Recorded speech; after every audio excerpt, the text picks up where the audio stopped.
All right, people, just wanted to talk to you a little bit about buying lenses and my experience of buying second-hand glass. Now, first of all, I don't want to say that buying second-hand glass is always the best way to go. It all depends on what you do, your style of shooting in terms of whether you need to have brand new equipment for whatever it is, insurance purposes. I'm not sure. But I've worked as a professional photographer now for quite a few years, and I'm a true believer in buying second-hand glass.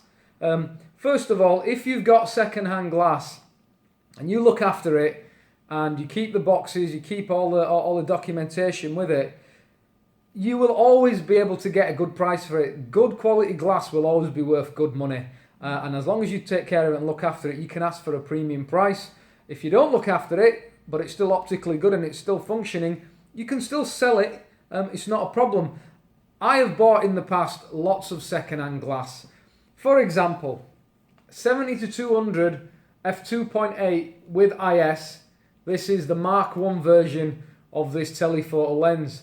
I bought this about 7, maybe 8 years ago, second-hand, and I paid about 800 quid for it. Now, this was obviously before the Mark 2 version came out. And I bagged it for, I thought, a good price. And it was a good price because it came with everything. And it was like in new condition. And this lens, anybody that knows about Canon lenses, they know how good this lens is. It's a legendary lens. Now, I've never upgraded it. I never wanted to upgrade it. Even when I had a play with the Mark II, which is a little bit lighter, the minimum focus distance is a bit better, and it's slightly sharper. That was nowhere near enough of an improvement over the Mark 1 for me to sell this lens and then have to invest in buying a brand new version of the Mark 2. Obviously now I could probably pick up a second-hand Mark 2 at a good price, but why? Why would I need to do that? What am I going to get out of that lens that I cannot get out of this lens right now? Oh, it's a bit lighter.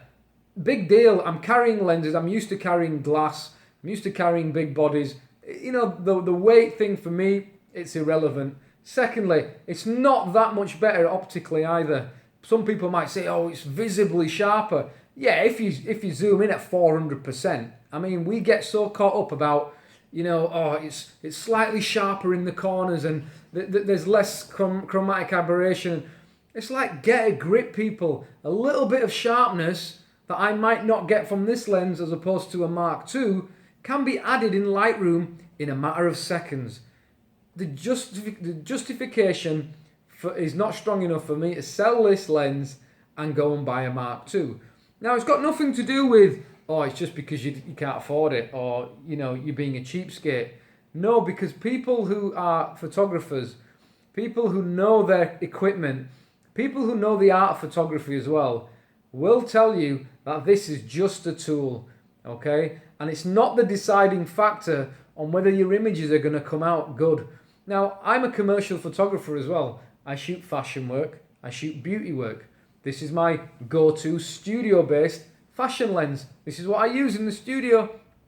I use it for beauty. I use it for fashion. I use it for portraits. It is just my go-to lens, and it's performed fantastically for all the years that I've been using it. All right, it is my best ever lens that I've ever had, and I love it to bits. I'm not going to sell it to get a Mark II just so I've got bragging rights to say, I've got a Mark II. I'm not going to sell it even if I can afford to buy the brand new one, because it hasn't let me down, and the difference is not big enough for me to sell this lens. So I'm keeping it, okay? And again, I never bought this brand new either. I bought it second hand.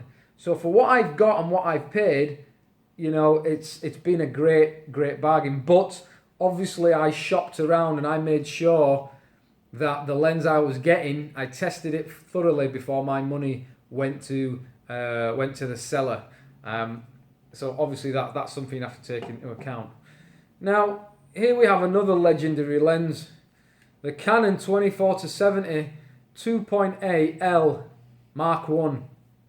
Now, once again, this is a fantastic lens. And a lot of photographers a lot of Canon shooters, this will have been their go-to staple lens for weddings, events, you name it, this lens can do it. Landscapes, portraits, it's a very versatile lens. Now, I've just bought this, all right, believe it or not, I've just bought this. I've never owned a 24-70 2.8. And you might think, well, how on earth were you a professional wedding photographer without having a 2.8 24-70 zoom? Well, I had the 24-105, and granted, now when I look back, that wasn't a fantastic lens, but at the same time, it did everything I needed it to do. After I stopped doing weddings, I was going into portraits and fashion. I ended up using the 70-200 and a 16-35, which I also bought second hand. I've recently sold a 16-35 because it wasn't getting enough use. And I decided, right, 24-70 is going to give me that wide, and it's also going to cover the 50mm focal length. But do I want to buy the Mark II or the Mark I? Well, the Mark II is £1,400. You know, some places selling it for £1,400 was the cheapest at £1,400 for that lens. Is it worth it? Yeah, I've used it. The desert editorial that I did recently was shot using the 24-70 2.8 L Mark II, and it was a wicked lens. The sharpness was fantastic, contrast, just brilliant lens.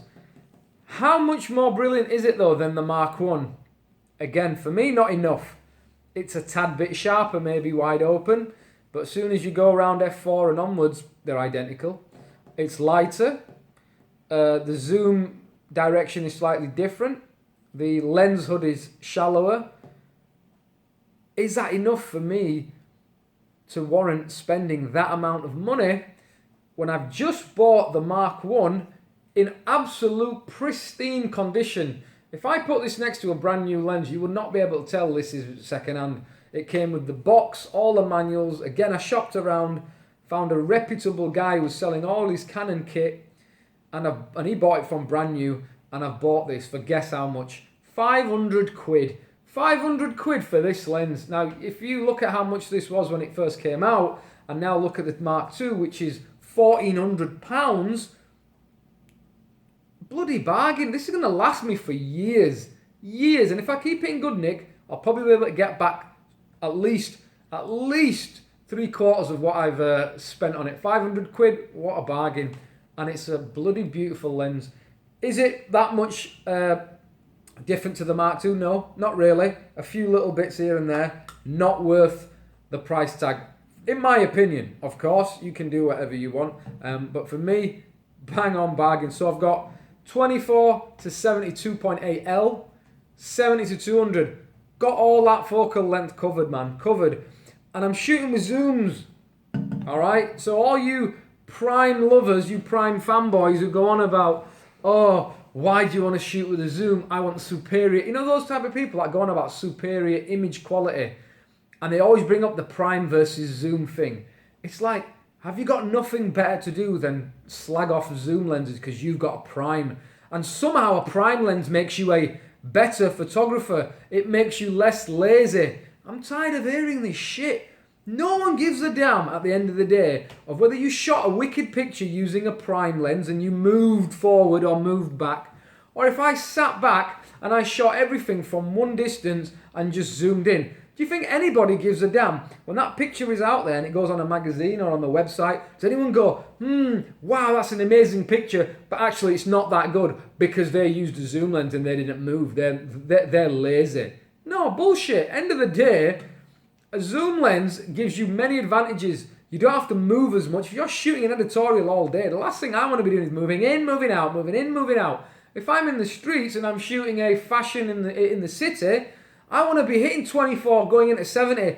Quick, I want to fire those shots off and make sure I don't miss anything. I don't want to be wasting time by running forwards and backwards. And I've got many other things to be doing, you know what I mean? So, and especially when you get lenses like this, which are prime light quality, you are going to find it hard to beat this lens across all these different focal lengths. And if I wanted that, what would I need? I need a 24mm, a Canon or a Sigma. like the 24 1.4, so that's one lens. I'd need the 35 1.4, which actually I have here, and I'll talk about this in a minute.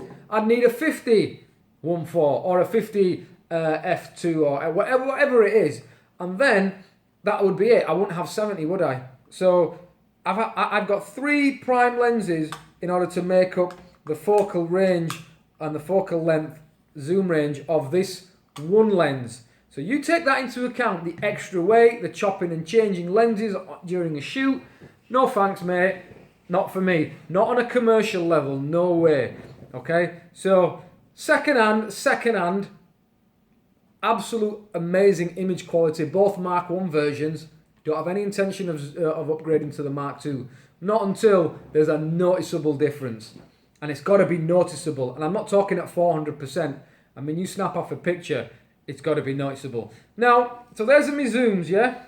And then I've got one more lens. So I've got 3 lenses. And I myself, I will say totally honestly that I'm a gear junkie. As are a lot of photographers who get into this game. We start off because we're interested in the art, and then we very quickly get caught up in gear, and we're looking at the new stuff coming out, and we think, oh, I need to get that lens because it's going to make me better. I've realised that's all bollocks. It doesn't make you better. Some of the best photography work I've seen there of the type of stuff I like, people have shot that stuff using bog standard normal lenses, kit lenses, 18 to 55. Some are using old film cameras. You know what? Forget about the gear. Okay, you don't need to spend thousands and thousands of pounds on gear. You will do at some point when you start off, but you will settle on a kit. And for me, this is my kit at the moment. 3 lenses, covers all the focal lengths that I need. I don't need anything wider than 24. Okay, I've got my 24. I've got my zoomed in 135 and 200, which are another 2 focal lengths I like to work at. But this was a lens I could not resist, and this is the Sigma 35mm 1.4 Art Series lens. And it's a 1.4 which is usable, alright? And that is important, because I've used the 85 Canon 1.2, and that shit is not usable at 1.2. Unless you're photographing things that never move, it's just not usable. I mean, it's heavy as shit, and you miss so many shots. And if I'm not shooting at 1.2, the widest aperture that lens gives me, and getting wicked images and wicked hit rate of images that are sharp, then why do I want that lens? Why do I want it? I can buy a 85 1.4, 85 1.8, blah, blah, blah. I'm buying that lens because it shoots at 1.2 and the aesthetic it gives at 1.2. And if I can't use it at 1.2, I don't want it. Same goes for the 50 1.2. I've played with the 50 1.2. I compared it with the Sigma 50 1.4. In my opinion, the 1.4 from Sigma blew it out of the water, and it's well cheaper. Why have I bought 35mm? This 35mm, and this is brand new by the way, 500 quid. I didn't buy this second hand because I couldn't find one second hand. If I did, I would probably have bought it. But for 500 quid, I get a 1.4 35mm focal length. And when you stick this 35 on a 35mm sensor, like my 5D Mark III, there's something, I can't explain, there's something about the aesthetic. It's cinematic, it has a beautiful feeling, and the art lenses just give you something special. The bokeh, I love it. Some people don't like the bokeh, I love it, you know. And I can shoot at 1.4, and shit is sharp, bro. It is sharp. Things are razor sharp, and there's no messing about. You know, you're not getting any issues with kind of like softness. This lens is sharp at 1.4. It's usable. So I use it generally between 1.4 and f2, and that's it. And if I need anything more, then I probably won't be using that. I'll be sticking on the 24-70. So I've been using this, and I ran it through its paces a couple of days ago on a 3-model photo shoot. 1 lens, 3 models throughout the day, shooting portrait-based beauty on location stuff where I wanted the environment to be captured as well and give the image a little bit of a narrative, a location. And God, this lens was so nice. It renders colours beautiful. The contrast is fantastic. It's super sharp, like I said, and it just feels nice. It just gives a lovely aesthetic. And, you know, hopefully you'll see that on some of the pictures that I'll be posting up in a few weeks. So just add me on Facebook, add me on Instagram, add me, check my website out. You'll see some of the pictures that come out using this lens. It is a beautiful, beautiful lens, and it just gives wonderful image quality. Now, I got 35 rather than 50. I actually had the 50. I bought a 50 1.4 about last year, and I sold that 50 1.4, and I sold it for £400. Now that 50 1.4, you can buy that I think for £550. So I had it for a whole year. I used it 10 times, and that was it. I didn't use it for any commercial work or anything. I just used it for some portraits of my little boys, and that was it. Beautiful lens, really sharp, but 50mm focal length, for me, I just cannot get my head around it. I just do not like shooting at 50mm. It's not wide enough, it's not zoomed in enough. It's like this middle ground, and it's not the closest that your eyes can see naturally. It doesn't replicate that. It's a 35 that does that, so check that out. This for me is a better all the time walk around lens than the 50. 50 is just for me doesn't work. Some people love it and they love that focal length. I don't like it. So I sold it. I lost £100 in a year. Peanuts really. And I bought this brand new. Okay. So I basically paid £100 to get the 35 because this was 500 and I sold the other for 400. And I'm so glad I bought this because, I love it. I love this lens. So this is my kit, 24-70 2.8L Mark 1, second hand, 500 quid. 70-200 2.8L IS Mark 1. I think I paid about £800-900 when I bought this. I've had it for like seven years or something. And then the Sigma 35 1.4 Art Series for Canon EF mount. Bought this a week ago. 500 quid, okay? So I've got 3 lenses, 2 zooms, which have prime light quality, and 1 dedicated prime. This is for personal work and the kind of portraiture stuff I like to do. These 2 are going to be my all-purpose, fashion-based, beauty-based, commercial work lenses, all right? Don't be afraid of buying second-hand. There's no shame in buying second-hand cameras or bodies, as long as they've been looked after. They're good, and if anything goes wrong, you can send it off to Canon Service Centre. They'll fix it, they'll service it, they'll get it back up to scratch, and you'll save yourself a lot of money. So that's it. Hopefully this didn't sound like a rant.